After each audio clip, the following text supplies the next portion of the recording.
আবারও বনদস্যুদের বিরুদ্ধে কড়া পদক্ষেপ বন দপ্তরের। গোপন সূত্রে খবর পেয়ে জঙ্গলে চালানো হলো অভিযান। উদ্ধার হলো বিপুল পরিমাণ অবৈধ কাঠ ও সরঞ্জাম। ঘটনাটি সদর মহকুমা রেঞ্জের আমতলী বিট অফিসের অধীন প্রীতিলতা এলাকার জঙ্গলে। বন দপ্তরের কর্মীরা গোপন সূত্রে খবর পেয়ে ওই জঙ্গলে অভিযান চালায়। অভিযান চালিয়ে বন দপ্তর উদ্ধার করে অবৈধ কাঠ ছেড়ে এর জন্য ব্যবহৃত জেনারেটর, একটি সমিল এবং প্রচুর পরিমাণে মূল্যবান গাছের লগ। তবে বন দপ্তরের অভিযানের আজ পেয়ে বনদস্যুরা ঘটনাস্থল থেকে পালিয়ে যেতে সক্ষম হয় বলে জানা গেছে। ঘটনাকে কেন্দ্র করে এলাকায় চাঞ্চল্য ছড়িয়েছে। বন সম্পদ রক্ষায় বন দপ্তরের এই অভিযান ভবিষ্যতেও জারি থাকবে বলে জানিয়েছে প্রশাসন। পেয়েছি এখানে একটা ইলিগালি সমিল চলছে, তো আমরা জেনে শুনে তারপরে আমরা এসেছি আর কি। এটা হচ্ছে প্রীতিলতা ধরে আর কি, রানীর খামারের পাশে Pritilata.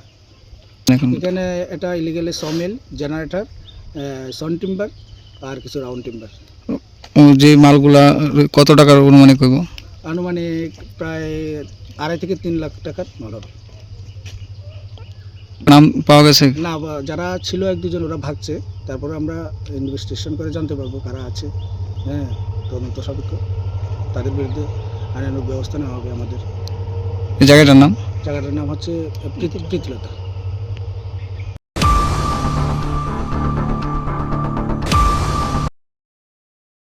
Hasteni joto lukurogno wilau khulumaya pharu sini titi edisino prai 4 bosorong wi lukurog maharajani tuijul mongbai je chung titi edisi chalok tongmanno loge roi tongbai mani bagai jo tono kha kaham tei khulumaya pharu lekha hambai chung last foreign half year ro chung sini titi edisi